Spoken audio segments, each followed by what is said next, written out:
There's a time in everyone's life where an impractical dream captures their heart, and they embark on a journey of transformation.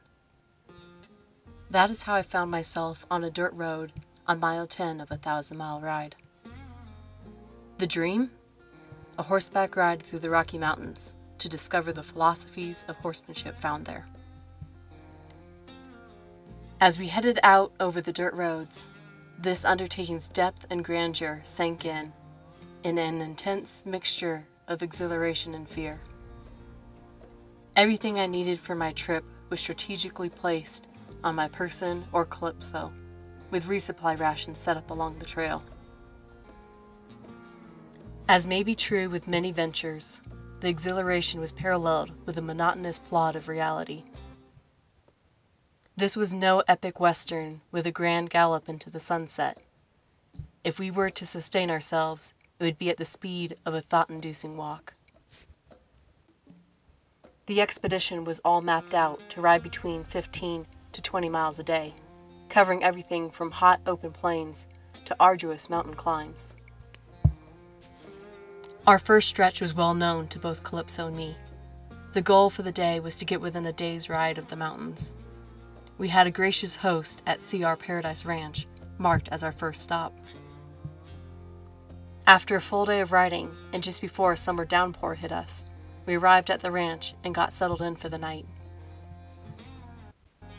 The next morning, well rested, with the knowledge that that had been the most comfortable night we'd see for a while, Calypso and I headed out for the mountains. We knew day 2 was a tough stretch. Surrounded by private land, there would be long stretches between water breaks, and our path would be exposed to the sun and the elements.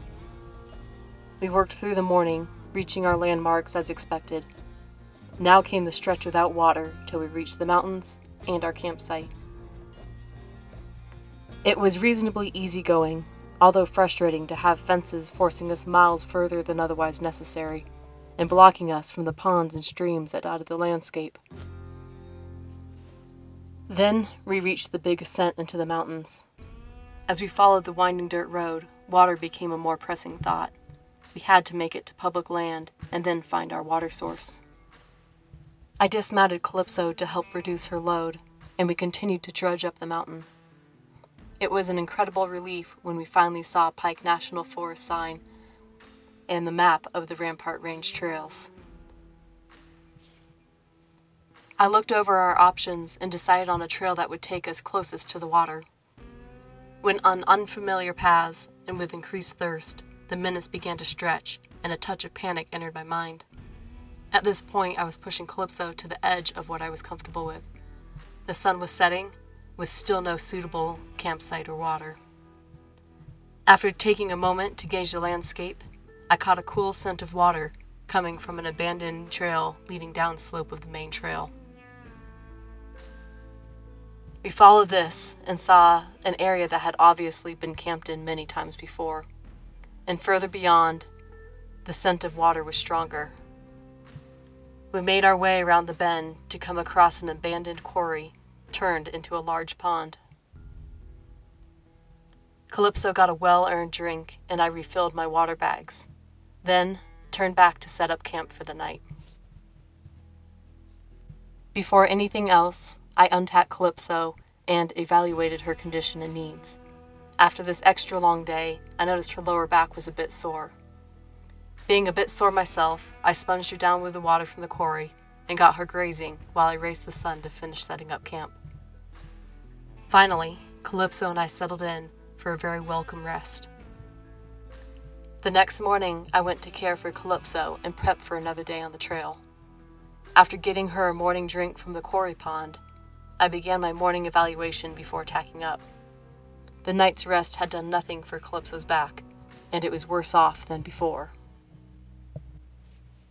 One thing was clear, and that was that something would have to change. Thinking over my options with the tack, I knew I could walk and put the main pack in the saddle and get off Calypso's lower back. However, this wasn't a perfect solution, as I could not find a balanced way to secure the pack. I then started thinking over the other variables. Calypso was young and still not accustomed to all the challenges we faced. What could this soreness be telling me, and how could it impact her growth? It was then clear to me there was only one choice. Calypso risked permanent damage if I stubbornly pushed on.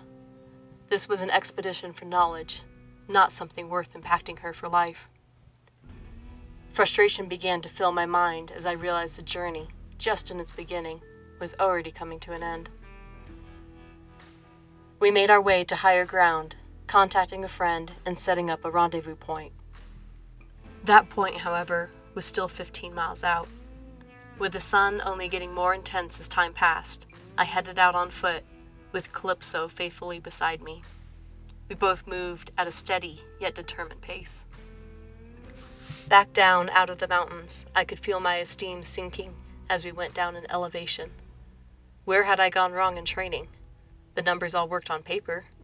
Where was the flaw coming from? I pondered all these things on our walk to the rendezvous point, trudging along and thinking. We were parched and tired by the time we met the trailer and had covered the 15 miles in half a day. The days following, while Calypso rested, I kept going over where and what mistakes had been made.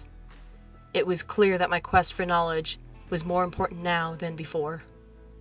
I would set out again to meet with the horsemen and women of the Rocky Mountains, this time with my truck and trailer, and learn the secrets of success in the mountains.